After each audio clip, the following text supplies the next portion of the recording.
sorry. Thank you so much, Bruce. Is Mark Callahan here? No? Okay. Evidently Mark is not here, so our next speaker is Jo Gray Perkins, and she is a Republican running for the U.S. House 4th District, and that's pretty much Lane County South. Lynn County South. Okay, so here's another Republican candidate that we need to support. Jo Ray, the mic's yours.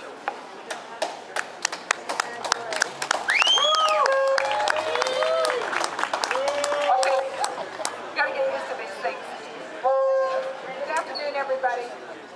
I'm Jo Gray Perkins, and I'm running for the U.S. House in the 4th Congressional District.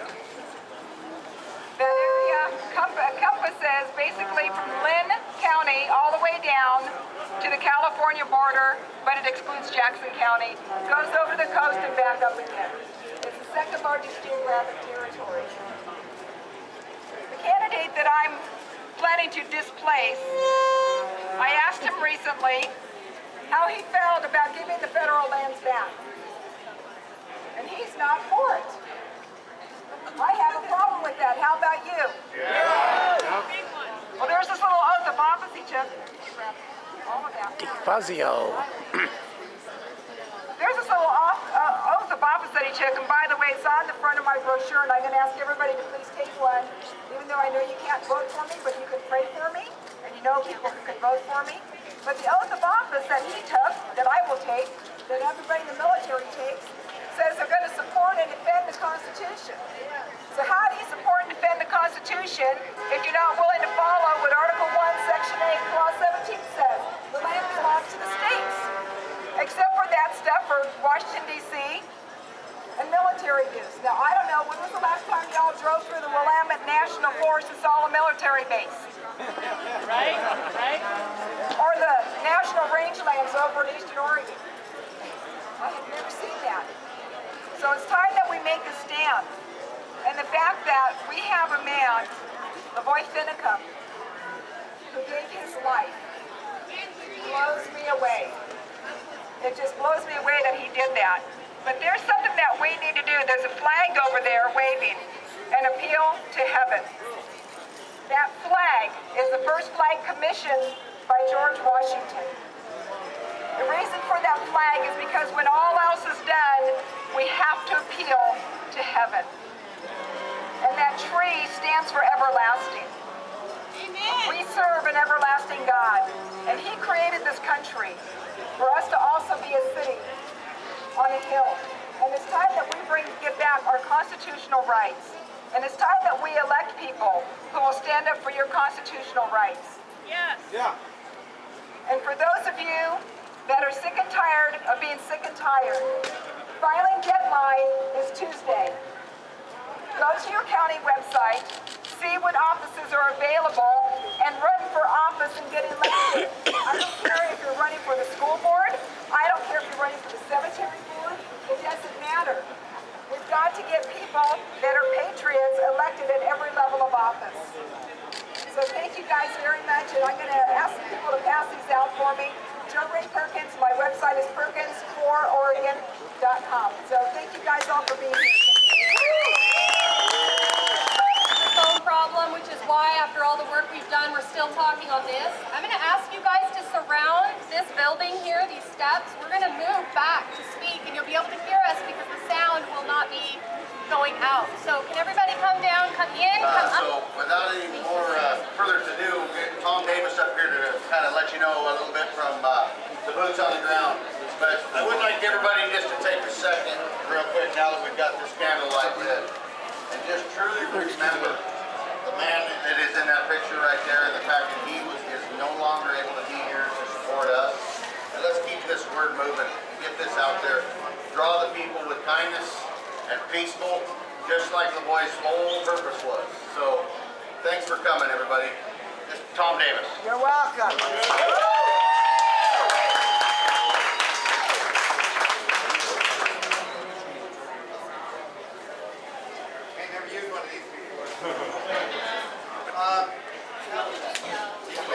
No, you need to use it because there's a lot of people. Use it, Tom. Yeah. Squeeze the trigger. Hi guys, kind Bundy from Harney County. I just been involved with Lisa. We got Hammond to pick up back to Hal and Lisa. We got it all secured. I got several other vehicles. I was down to the refuge the other day, getting vehicles and that with the guys. And I seen a lot of destruction done, but not by the Hammond crew, but by the federal government. There was arrowheads that had little flags, little wooden flags on wire everywhere, where they took the arrowheads and scattered them. They scattered them over top of, they dug a septic system, a 400-foot niche line, 4 lines, and the septic system. They had them scattered over there. My question to the Burns Bayou is, where was the outrage when the government was digging in your so-called sacred burial grounds, your artifacts? Where was the outrage when they were digging up your so-called sacred grounds? Where was the outrage when they were building a building? They took this building site, they raised it up about 7 feet from the ground. It's built up quite high. But they found artifacts in there first, so they brought in a blade to level out the ground, disturbing the artifacts. Then they brought in machines to incorporate the soils to make a sturdy, solid base to build that building. And all this was on top of an artifact burial ground that the Paiute natives are describing right now as they're offended to. Where was the outrage? They built a road on top of the hill and took out the corner down a 25-mile corner on Sod House Lane, used to be Princeton Narrows Road. They took out the corner and did a straight cut. Went across native artifacts and everything. Where was the outrage? The FBI dug, I call them pits, shooting pits, to kill any of the militia that came in that night. They dug these pits, and they're trying to say Hammond and them dug them. Sorry, I was there right before LeBoy was killed, and there was no pits dug. Hammond and those guys never dug no pits. It was dug by the FBI in control of the 4 people. And these are shooting positions on a blind corner. We all know about blind corners now. The government's famous for blind corners. To catch the militia when they were responding to rescue David Fry and them. So this is all set up by the government to try to discredit the Bundys. So I'm just letting you guys know. The Bundys never did destruction. The Bundys repaired, cleaned, community service on the refuge. The refuge, I've been down there in the bunkhouse when the firefighters were in the bunkhouse. They were a mess. Teenage boys are pigs. You've been around teenage boys, you all know they're pigs. The bunkhouse was totally crashed from teenage boys. But there was no outrage from the federal government over the destruction of the government facility. Now there is. So this stuff that's been going on. So don't believe all the reports you hear from the news media. I'm sorry to say, OPB and everybody that says that they tried to destroy stuff. They did not. They respected the culture of the Native Americans. They invited the Paiute Nation to the refuge to claim their artifacts. I read the search report of the FBI, search and seizure report. In paragraph 1, column E, it states, to recover all artifacts belonging to Malheur National Wildlife Refuge and or BLM federal government. Nowhere did I see artifacts of the Native Americans. The government claims all the artifacts. They do not belong to the people. If we need to return these artifacts back to the people that they originally came from. The best viewing of artifacts I've ever seen is in Malheur Refuge employees, personnel homes. Government wants to get Antiquity Act, go visit their homes. They'll find a lot more artifacts.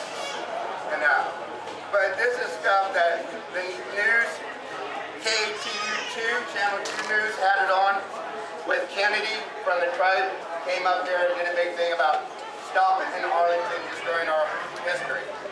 It's their history too. We are one people. We are people, black, white, Chinese, Japanese. We are one nation. We are one nation that's got to come together. These guys over here are public lands. It is public land. We want to maintain public land. Government is shutting down roads. They're shutting down land. You can't go and trespass on their personal land. Malheur Refuge is one of them. I've had a lot of people. We've got one guy who works for Malheur Refuge that lives down there that's a convicted cow thief. He will cut the fences and turn your cows into the refuge. You go on to get the refuge, your cows, the cops come and tell you you're trespassing, get off the refuge. So the refuge is not private, not public property, it's private. It's owned by the government. So their signs over there with the birds, with the private public lands, is farce. We don't have public lands. Right now we can go on it, but once the government gets full control of it, there will not be no public lands. They'll be private. The birds are best viewing of the birds. The Molehill Refuge used to have a pamphlet that said that. Stated best viewing of the birds was on nearby ranches. Go down there right now. When the snowbird geese are coming through, you'll have cars stopped, birders stopped along the road. Traffic hazards pulling out in front of you to view the birds on the ranches. Because the birds need to have that fresh green grass, not that wolfy old grass that's out in the refuge. Mismanagement is a good thing for the government. Mismanagement of our forest, timber industry, our timber up there above Silver Creek and that, I've got pictures, is a tinderbox, ready to go. We will destroy hundreds of millions of dollars worth of timber in the next fire. Last fire in that country was 167,000 acres. Had a BLM start a fire. They were out playing around joyriding. Got stuck, had the converter, started fire, burned 5,000 acres. Burned the pickup they were in. Nobody was terrorist. Nobody's been charged with domestic terror. Hammonds, with a backburn, keeping their fire from hitting their place, is charged with a domestic terrorist charge for 137 acres. Dwight and Stephen are good men. I've known them for many years. They'll give you the sweat off their back. I've had in positions where I've had no money, I had to get cows to market to get bills paid. Dwight did it for free. That's the type of man it was. $500 worth of transportation, he did it for free. And Susie just had a hip surgery. People pray for Susie. She's in a bad spot right now. All the men are gone. And so same with the Bundys. Well, I gotta go. They got me go. So you guys all take it easy. But he has a lot of really good information. So if you'd like to hear more from him, come on down to the Salem area and call ahead. Get everybody down there as well. We're going down there next. So.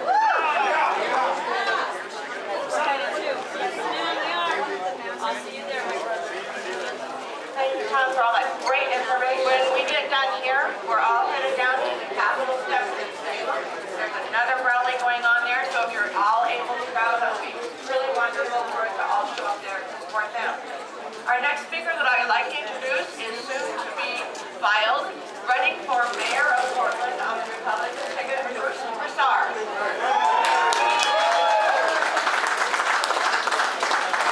Thank you very much. Thank you very much. Before I begin, I've got a short speech or whatever. I'd like to recognize every veteran that's here. Would you raise your hand? Thank you for serving, Daddy. Thanks very much for serving. I've got two hats here. As she said, I'm running for mayor for the city of Portland. And I want to welcome you to the city of Portland, okay? It's very important that we in the city of Portland understand what those issues are all about. Because in all due respect, we are the welcoming back for the state of Oregon. People come here first, and then they go in the rest of Oregon. So it's very, very important to understand. And what I've done in respect to that is that I have a talk show called Oregon Voters Digest. Oregon Voters Digest. You can Google me. You saw Bruce Cuff up here.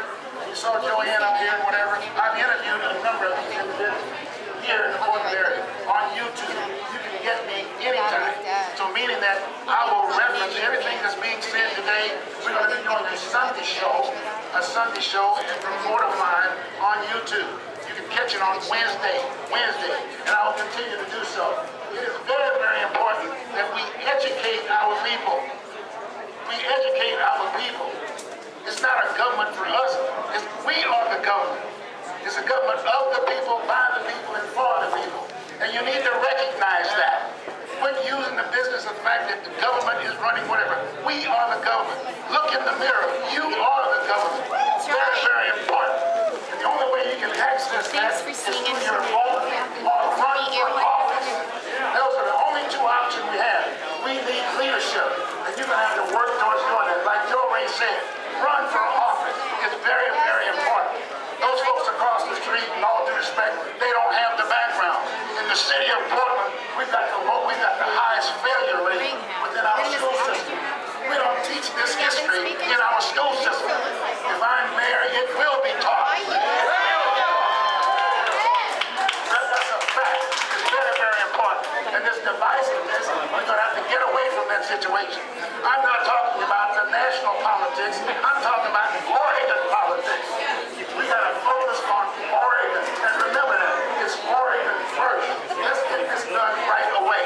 And in fact, the other thing that we're going to do, what should have happened, the governor of this state should have gotten together with our representative to Congress and said, look, we're going to jump on this business about BLM because there was no reason this gentleman should have been killed. No way, shape, or form that should have happened. So in all due respect, let's respect him. Let's respect him and understand and vote for those Republicans. Vote for people. Vote, as far as I'm concerned, they all look alike to me. The bottom line is this. They've got to be telling you something about what they're going to do. Vote for the right person. That's very, very important. So meaning that this way we can respect this gentleman here so he's not dying in vain.